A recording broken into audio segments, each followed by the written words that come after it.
Выявить сильнейших спортсменов и подготовить их к предстоящим крупнейшим чемпионатам республики и России. Около 60 боксеров Коми съехались в Сыктывкар на трехдневный турнир. Его посвятили старту очередного сезона. Сейчас самое время определить физическую форму ребят, а при необходимости ее подкорректировать. Пригласили еще ребят с других регионов. Вот к нам приехал Ухтинский район, ребята с Сыктывдинского района, с Каркировского района. Потому что они сейчас тоже будут проходить там свои тоже чемпионаты и первенства. И решили мы вот объединить все это уже в один такой календарный план.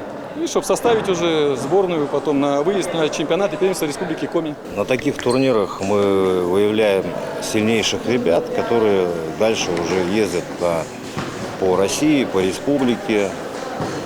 Ближайший у нас будет крупный межрегиональный турнир по боксу памяти сухих 18, 19, 20 ноября.